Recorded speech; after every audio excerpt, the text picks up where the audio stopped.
Ladies and gentlemen, This is the Dental Up Podcast, brought to you by Keating Dental Arts, a full-service, award-winning dental laboratory. Each week, you'll learn tips and techniques from real-world dentists, bringing you in-depth interviews, motivating stories, current events, and sports. Here's your host, Shaun Keating. Hey everyone, Shaun here. Welcome to another episode of the Dental Up Podcast. Our guest this week graduated from Purdue University, where he received a BS in chemistry and completed his dental training at The Ohio State University in 1989. Currently practicing from Mayfield Heights, Ohio, please welcome Dr. Kevin Fyer, DDS. How's it going, Dr. Fyer? It's going great. I'm glad to be here. You got all that right, including The Ohio State University. Thank you very much for including the. Yeah, I know that because I always watch football and all the players when they're getting introduced, they always say The Ohio State University. Right.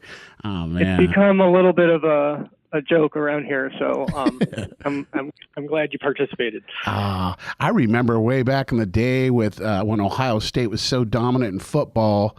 I don't know if it was the 70s or 80s, but Archie Griffin, and yeah, he was such a stud. I think he won the Heisman 2 years in a row or something. Yeah, he did. Yeah, what a stud. And now he's a legend. Yeah, I bet, man. It's kind of like Bo Jackson is. Archie Griffin, that boy, when I was a little kid and playing football, and I used to like try to be like, Archie Griffin or Charles White. I was a running back, but I was, 5 foot nothing, 100 and nothing. But I used to love the way they ran that ball, man. They'd freaking run over people. And but that's it. They're awesome. Yeah, Ohio State's still, I bet they're hounding you for money still to this day, being a graduate there. They do. Oh, that's unbelievable. They do. Yeah, I think they got enough, man. They get so much just on their football contract, man. It's like that. Well, they not only got my tuition, but they got my son graduated with a chemical engineering degree last year, so they got all his tuition too. They got plenty of money from me. That's all I'm saying. That congratulations for your son. Yeah. That's huge, dude. Yeah. That's so. Thanks. God, my boys got a D for diploma in high school. That was it. It took after their papa. They come work for me. No. Oh, that's so good. So chemical engineering, man. What's that all about? Yeah. What's he going to go into, you think? What kind of line of work? He's currently working for Exxon in Houston, so he's got a big boy job, and he's on his own. Oh, that is so awesome. Yeah, you got to get him to go over in Houston there, Lakewood Church, man. Joel Osteen's in there, man. Tell him say hi to my buddy. All right. Yeah. Well, hey, I always like to start off just talking a little bit about sports.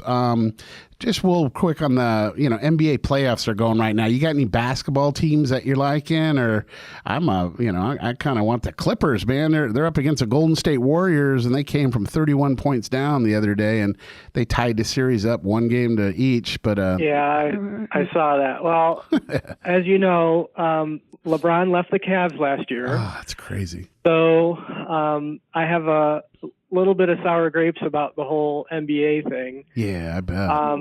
I'm glad that he's not in the playoffs with the Lakers. Sorry about that, all you guys out there. Nah, I'm here with you, man, on that. That's crazy. So, I'd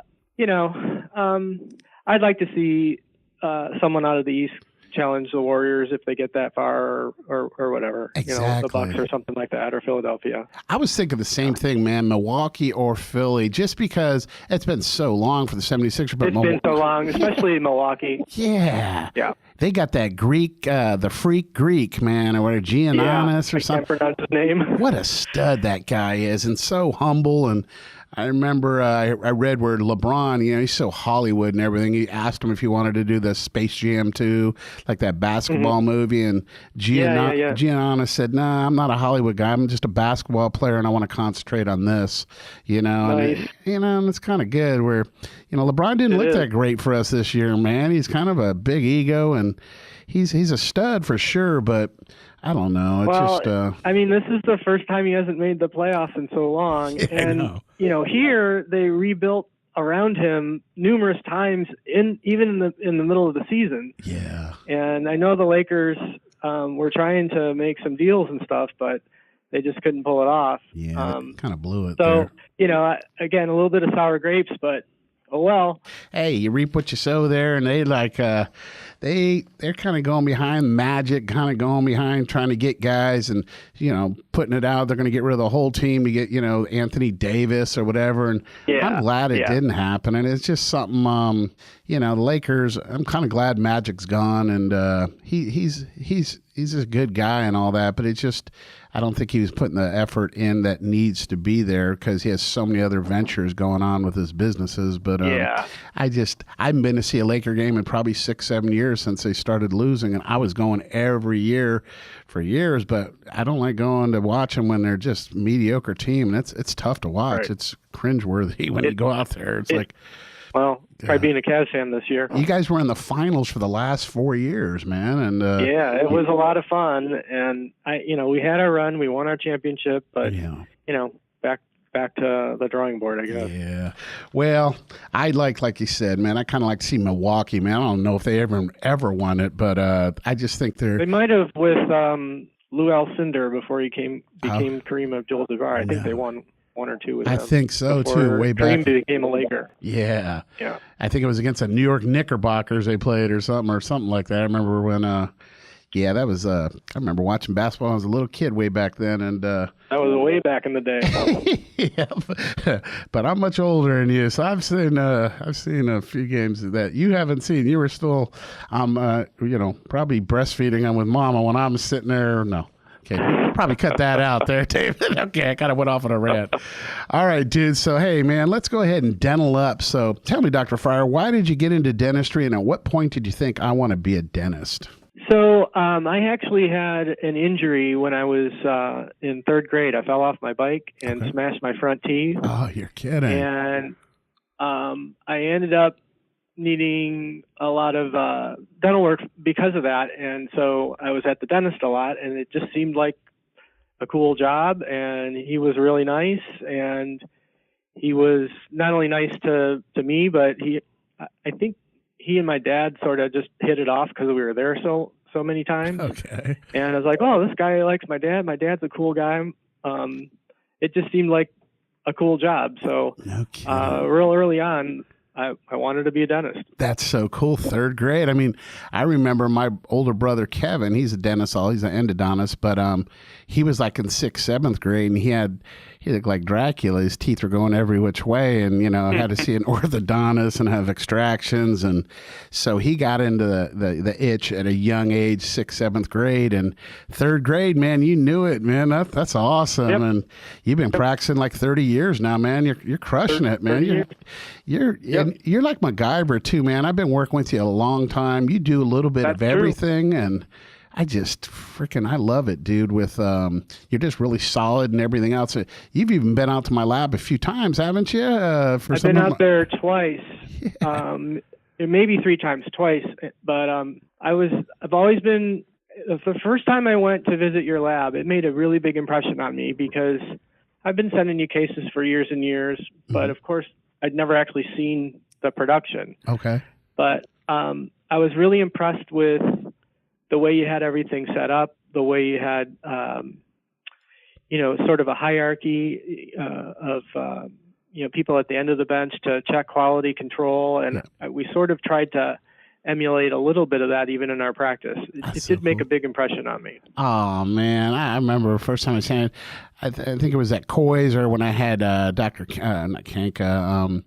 Hornbrook here and stuff, and I just remember seeing Dr. Kevin Fyer, and it's like to put the face with the name, and man, we kind of hugged and everything, and I just loved it. But you are truly like a MacGyver. You could do a little bit of everything, and like today we were talking, man. I go, "How's your morning, man?" He goes, "Dude, I got an emergency endo," and most guys would just punt and they say refer, but you're sitting there doing emergency endo this morning, and you were right on the money at 9 o'clock when we hooked up on this podcast. But just 2 seconds before you were finishing an endo. What is it, like a molar endo, a premolar endo? Yeah, it was a really badly abscessed number 3. I did the best we could. We'll follow up with her, but we do a little bit of everything around here. I mean, it keeps things interesting. Oh, that's so cool, man.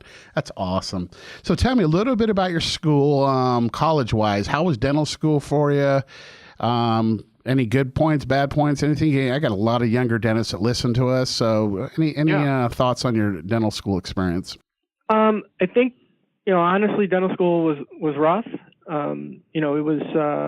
It was a lot harder than I thought it was going to be. And, dental school has a reputation of maybe not treating you the best that you could be treated. And that certainly was true for me. Okay. However, I got a good education, and I'm a good basis and a good foundation to work off of. So for any young dentists out there, maybe, or kids in dental school right now, it may be tough, but I think some of it's just paying your dues for bigger and brighter things in the future. Oh, that's great advice there for sure. And what about, like, I see you went to Purdue also, man, Boilermakers, man. I freaking love Purdue, and I'm a big Indiana guy out there. I go out there every once in a while. We're actually doing something with Purdue University with their automotive division because it's so big with the Indy 500, and it's called Keating Supercars, man. It's a little behind schedule. Yeah, I met a dude on the internet about 5 years ago. His last name's Keating, and he's all into cars. And he came out here in like 2007 trying to get the fastest speed record for, production-made car. And he got it going like 257 or 260 on the salt flats. And so I just look at this guy, and he looks just like my brother. He got a big head, and he looks like hilarious. A Keating, And so his name's Anthony Keating. And so we've been working together on some different things. We got a Keating bolt, and it's actually at Purdue right now. And it's been we've been a heck of a time getting it registered. But they have a new car they're going to be building out of in conjunction with the university with their engineering department, and then there's a college where he's got a doctorate from there too in engineering, and it's called Bolton University in England. And so the two colleges are going to work together with their students, automotive engineer students and stuff like that, working together on these cars in the U.S. Keating Boreas, it's called, this one. But I got my Keating Bolt. I'll be getting we just got the VIN number and all this stuff the last few weeks, and so I should be getting it here to California here hopefully in the next month. It's been a few years, but it's kind of a neat thing. But I know about Purdue, and they got great people there, and just been to the university, and we have a little building right on site there with just right outside the school, but really beautiful. And they did really good in the basketball this last March Madness. They were right up there, weren't they? They were. Yeah, they made a run at it. Broke my heart there at the end. But yeah. Well, dude, so... Yeah, enough about that. But you got a big announcement. I'm excited for you, man. It's you've got we're both friends with Dr. Alan Mead and the Dental Hacks podcast. I mean, I love it. I listen to that thing every week, and I'm not even a dentist, but I just kind of geek out on it and just the different things. And Alan's got such a soothing voice. I mean, he does, man. He could tell me bedtime stories, that dude. It's kind of got that radio voice or whatever. And then you got Lipscomb, Dr. Lipscomb. He's kind of... I might be able to arrange for Alan to read you bedtime stories. I know. I heard he's doing little, excerpts for your, on hold stuff like that. I mean, it's pretty cool. That's awesome. But now those guys, hats off to them. But I think they're doing a spinoff, and you and a couple of other dentists are going to be joining up for a new podcast. So, Dr. Fyer, tell me a little bit about that, and tell me what's going on. What do we got to look forward to? Yeah, the podcast is named Clinical Hacks, so we're a spinoff from the Dental Hacks. Okay. Me, Dr. Mac Jones, and Dr. Zach Miners. And it just came about. Alan had asked us to do a roundtable on endo earlier in the year, and we all had good chemistry. It was fun to do, and we decided to get together and make it a weekly thing. So how cool. It'll be strictly focused on clinical stuff. Okay. We'll discuss everything from materials to techniques to whatever comes up clinically. And it's focus mainly on bread and butter stuff, but Okay.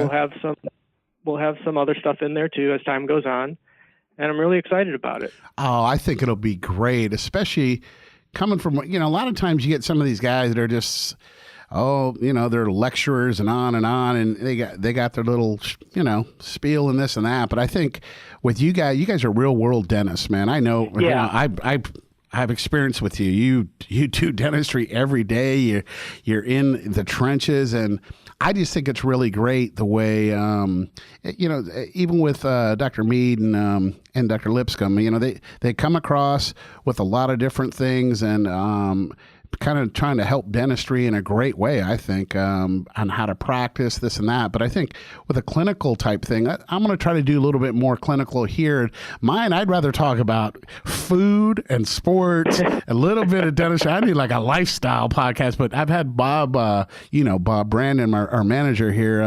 He's been doing the last couple of weeks. And I tell you, man, I listen to him and I think it's a better service to our dentist to let him do a few more of these because he's just so sharp. He's in the trenches every day, and we had one last week on my implant manager and my CAD/CAM manager and Bob, and they just talked about different procedures, products, how to use things, and I just think the clinical thing is a really neat thing, and I have a feeling you guys are going to be very successful because I've listened to you guys too. You guys are funny, and it's just real world. Yeah, I think we're really trying to hit the real part of it. Yeah, and it's not out of the reach of your average dentist, and we're just trying to be as real as we can and discuss our successes and failures. And the good thing is, all three of us do things a little differently, so you'll get a little bit of a different perspective on each procedure or each topic. Yeah, no, I think you all work off of each other's, strengths. And I think it's just a neat thing. I like to, it's a total different, all three of you guys got different personalities in a way. And I look forward just to hearing from you guys and the stories. And because it helps me, you think you know a lot. I mean, I've done this a long time, but I'm learning stuff that I never really, I know about lab stuff. I know how to make teeth and all this, but I think me listening to the dental hacks all these years, it gives me a more respect for the dentist of really, truly, there's so much more than just the cutting of the prep and sending me the impression, man. There's so many things you guys got to hop through, and just like most businesses do, but a dental office, man, it's a cohesive unit, man. Usually smaller, 3-4 people. Some of the bigger practices have more, but man, it's quite the field and quite.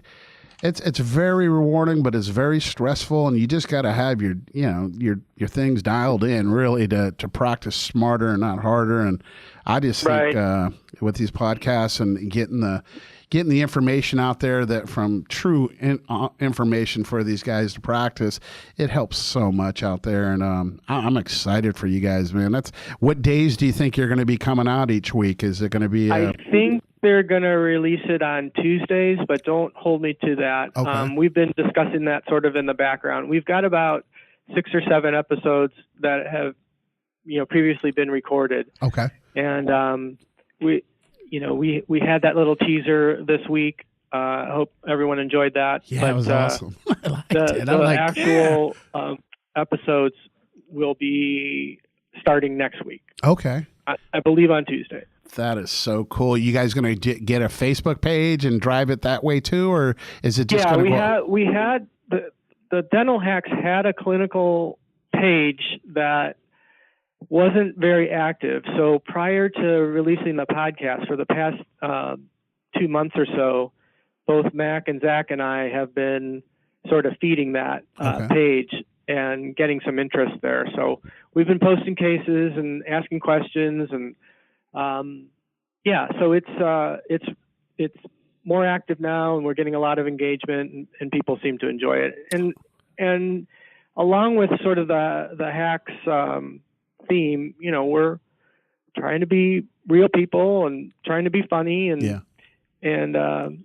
just have a good time with it. Life's stressful enough. If you need to laugh at something, you should laugh at it. Exactly. And some, I just love, you guys got a good energy, all the three of you guys, and I'm excited for you totally. And, you know, I want to thank you. A couple weeks back, you posted a case on Facebook, and I don't have a lot of my doctors post a lot of my stuff. A lot of my doctors are just doctors, and like all the guys that have ever come on my podcast, they're kind of like one and done. Okay, they're doing it because Shaun, we're a friend with you, and they're not really wanting to do a lot of them. But I have my phone going off, and then I'm not a real big social media guy. I do at my work, we do it, and I don't, have it on my phone or nothing like that. But I come into work and I kind of look at things, and man, it's blowing up, man. I'm like, what the heck's going on? I got all these things on the interweb and then on my phone, and saying, oh, there's a great case Dr. Fyer posted on, and it was like I think a 6 through 11 or maybe 4 through 13. I'm not sure, but you had a before and an after, and it was like, dude, I looked at that and I said, freaking A, that's an awesome case. I mean, it looks like. It looks like anything. In all honesty, Shaun, that case was multidisciplinary. There was some ortho involved. There was an implant involved.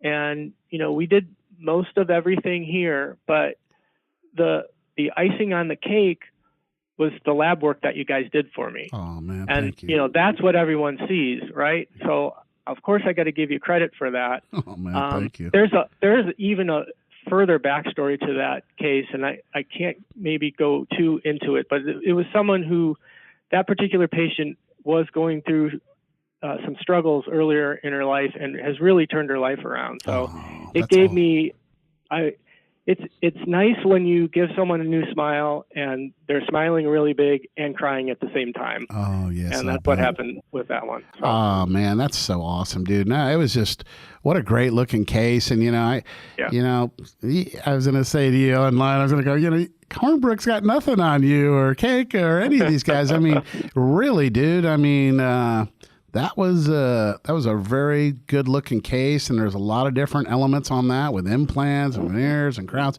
It's a neat thing how it all came together, and it was just your photography, everything, before, after, bam, change a person's life, and especially someone a little bit down on their luck or just not having everything going their way, and it changes your life, when you have something that you can pull your lips back and smile, and it really is a neat, rewarding thing when we do, those bigger upper, full uppers or, in the aesthetic zone, a lot of the posterior stuff you can't really, it's good and all that, but when you go around the horn up front and you have teeth that were, spaces and colors and everything kind of like a bunch of jelly beans up there, then it comes to, it's like boom, it's like so beautiful, man. So thank you for that. And you guys always knock it out of the park for the aesthetic work. I've always been super pleased.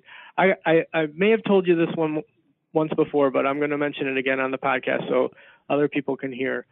One of the hardest things you have to do as a dentist is replace a single central incisor, right? Okay. Even as a lab, that's got to drive you guys crazy too sometimes. So I had to do that on my sister-in-law. So you got to think about this. I see my sister-in-law in my house, at her house, inside, outside, on vacation. I see her all the time. I would challenge anyone to figure out which tooth it is. That's how pleased I am with that. The last thing I want to do is go to Thanksgiving or Christmas and see her smile and think, oh crap. I know. I hate that when they look. Sometimes. I hear that though, and sometimes I put my foot in my mouth. Sometimes too much when I see someone smile at the family. Oh, let me do it, and then. I've been doing too many people's mouths by me opening my mouth saying, oh, we could do this a little bit better. But especially with relatives, you kind of take care of them. But now I hear you, like Easter, they're all coming to our house. And I think I've done everyone in the relatives and family and everything. So I think I'm good. But it's like. Yeah, but you guys, for a single central incisor, it's beautiful. We nailed it on the first try, which is even better. So I don't know what voodoo magic you guys have there. I know we send a lot of photos and stuff, and I know that helps. Oh, it helps so much. It's a miracle how good these things look on a single tooth. It's the hardest thing to do. Oh, I know. And it's something, though, when we have a dentist that works with us that, gives us a stump shade, gives us some great photos, puts a shade tab up in there, we break it down, man. I mean, it's really, I'm not going to say it's super easy, but after you do it and you work with doctors that give us what we need, we get a lot of doctors that they'll put A2 and try to write some stuff. No pictures, nothing, no stump shade if we're going all ceramic. I mean, we got to be able to mask out if I'm doing a feldspathic or if I'm doing a lithium silicate. I got to, you got different cores, different materials we got to use to make it happen. But you've just been taught so well and you've done so much CE through your career.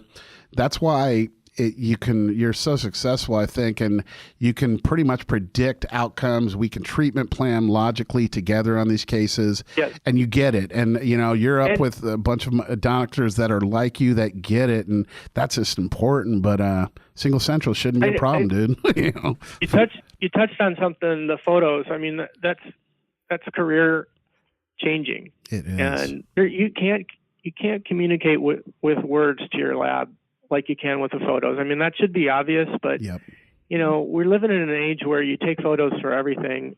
It should be second nature for us. So I encourage everyone to get out, get a good camera, start taking photos. I delegate a lot of that to my staff, to my team. They're really good. They're better than me at taking photos, but that's good. It's something that really elevates the level of your work. Oh, absolutely. And even too on the shades, we've always found that the females in your offices, the dental offices are really good at taking shades, just getting the base shade for us. A picture will, like they say, truly does mean a picture's worth 1,000 words, especially when it comes to dental technology. But I find the female staff, they get colors a little bit better than some of the men dentists. That's my secret weapon. Yeah. I use my dental assistant, and when my wife's here, she's really good at it. And I think part of it is she's not staring at the tooth for 45 minutes like we are. Exactly. Her eyes are rusted. And she'll come in and she's able to really help out. Oh, I know. And especially the little trick of make sure it's hydrated and not dry. There's certain things, man. And it's just, if you can get those few steps down, just like a great prep, it's a couple of techniques and a couple of same birds. You just do things proper way over and over, and it just becomes secondhand to you. But shade taking, man, with a picture and breaking it down on your own too, and then we come together and we make it happen, man. And it's just something, it's a beautiful thing. I can't tell you how stressed so many doctors are when they're not giving us all the tools, and we got a single central or a tooth or one or two teeth, and then I got natural dentition surrounding it. It's hard, and it's like, it is hard. It's so hard, but it's like sometimes I've had it where, dude, let me just do all 6 for you. I won't charge you. I'll charge you just for the one. But let's just do a little break off the facial enamel. Let me do some fingernail veneers, something maybe. But I can't nail this thing because I just can't. Sometimes, man, it's harder than others on certain teeth. But usually most of them we can nail. But it's a two ways. We have to work like a cohesive unit, and it's just so important. But you guys are really good at it, though. Well, thank you so much, dude. So tell me a little bit about in your office. Are you doing CAD CAM? Are you doing anything with scanners? What are your thoughts on some of the technology there? Yeah, I've been using CEREC since 2008. So, okay. I'm well versed in it. So it's a big part of our practice. I've just recently started sending more and more stuff to you guys completely digitally. To me, it's just a whole lot easier to not have to ship something and know that you guys got it, through the website or whatever. Exactly. But I think, it's way more accurate. It's a lot more fun. I love the CAD CAM stuff. I think it's for sure. It's really coming around too, and CEREC even. I remember CEREC 10, 15 years ago, they weren't looking the greatest because it was kind of the material too. The pucks are coming better, not the pucks, but just the material to fabricate them out of is a better material now. But it's amazing though. Then now they got the Prime Scan too. I wonder if that's much better, or if it's just they just want more money or what. Yeah, I do think it's probably better, but I would also, the running joke is we paid off our CEREC 2 weeks, our Omnicam 2 weeks before the Prime Scan came out. So can you believe that? there will be no Prime Scan for Christmas for me. It's so tough for these dentists. I mean, dentists they're pretty frugal, man. I worked with dentists for a lot of years, and to put $150,000 out there, and then several months later, or a few years later, you got to upgrade, and the blue cam on and on. And I don't know. It's just keep gouging you, it seems like, and it's just like I don't know. I'm happy with my Omni, and we make it work. Yeah, no, you do, man. And that's awesome. I'm sure Samir and all those guys over at Throne, I love you for saying that. Well, let's hope so. Yeah. They could send me a free Prime Scan if they wanted to. Exactly. They should, man. So you could talk about it on your podcast every week. Well, this clinical, we did this week, we did a full arch, and no. Right. We did it Modeless with Keating. I mean, we're doing this stuff Modeless now, man. It's pretty freaking amazing. That's awesome. I love that. I love that you can do that, and really accurate. Yeah, and some of the episodes that we already have recorded, we do touch on how do you do this with a scanner. So Beautiful. There's something for everyone in that podcast, just to to circle around on that. Oh man. But I think that the ability for you guys to grow along with the profession technology wise, I mean, being at your lab a couple times I've been there, and these giant, milling machines and all the computer technology that you guys have, you guys are way ahead of the curve on all that stuff. It's super cool to watch the process happen. Oh, thank you. It's amazing. It's been an amazing last 10 years that, I've been doing this like 35 years now. And man, it's just, it's just changing, and but it's getting more accurate for us, and it's getting more predictable. Yeah. I still do a ton of PFMs, but man, PFMs can be a little nightmare. There's a lot of moving parts, a lot of things to do to make a PFM, and we can make a PFM dance like any all ceramic with the right layering. We could do 4 or 5 powders and all that, but God, now with the digital, it's so accurate, it's so fast, and with the materials catching up for the aesthetics, it's truly, I talked about it before. I did a little 3-unit lower left bridge that I had a PFM bridge forever, and I cracked off the porcelain, and we cut it off, and we did and it was on a True Def. Dr. Ringer did it, and we did it where we scanned it, sent it to the lab, and came here, and we did it all Modeless. And I swear the contacts were perfect, the occlusion, it went in, and I did a Bruxer aesthetic even, and I'm a pretty good grinder. It's been almost a year now, and it went in with no adjustments, no. I just came with the box with my 3-unit bridge, and I'm telling my guys at the lab, I go, make sure we do this good, right? Because it'll be fine, Shaun. And I went in there, and it just dropped right in, cemented it, and it was like the most bitchinest thing, man. And I even helped design it. I wanted my ponic a little bit narrower, and I wanted to be able to get my floss or my food through it underneath. So I kind of did a high water ponic in that area so I could push it out, modified type bridge lap. But God, man, and it just in the horse's mouth, man. It's kind of like that bald guy that's selling the hair. I'm not only the owner, I'm a patient, where I'm not only the owner of the lab, I'm a freaking true patient of a Modeless 3-unit monolithic bridge in my mouth, and it's still going strong. It's bitching. So I love it, man. Well, dude, I know we got to be short on this. I know you got to get back to work. You're on your lunch, but dude, I can't thank you enough, man. I want to get in our show notes for sure. To put your info on there, the whole podcast thing, and we'll shoot it out to all our people. And I can't wait to listen to that and stuff. But on a closing note, any advice to give some of our younger guys starting off, some of the do's and don'ts, and just tell us a little bit of advice if you could right here before we close off. Yeah. So I think that a young dentist, I think the thing that held me back the most was fear. And fear comes when you don't know about something. So take the CE, take what you need to do to get over that fear. I'm talking about maybe some more advanced procedures like implants or something like that, or just stuff that you need to challenge yourself with.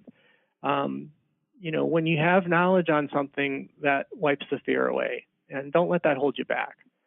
And I think practically, another thing, we touched on it before, take photos. Yes. You learn a lot about what you're doing when you take photos. It's a great teacher for you. It helps you to get better. It's a great communication with the lab.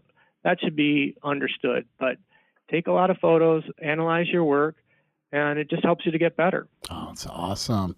Man, Dr. Fyer, I'm loving that you're doing this. I can't thank you enough for all the work here.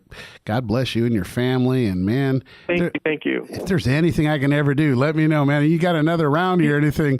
Let's put it online again. Let me know when that's coming up, and we'll hook you up on that, baby. Because I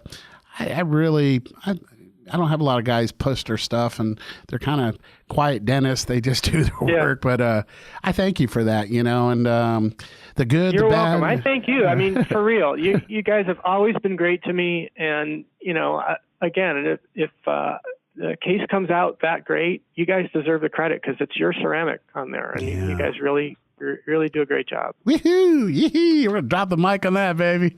Hey, Dr. Fyer, best of luck, dude. Man, I just know you guys are going to have great success, and I can't wait to listen to you each week. And if there's anything I can ever do, you got my number, you got my cell number, you got everything, baby. I'll help you in any way, and I can't thank you enough for everything. Appreciate it, Shaun. All right, Dr. Fyer, we'll talk to you real soon. Okay. All right, bye-bye. Bye. Thanks for joining us on the Dental Up Podcast Show this week. Make sure to follow us on Facebook, Instagram, and Twitter, or search the Dental Up Podcast on iTunes for our weekly feed.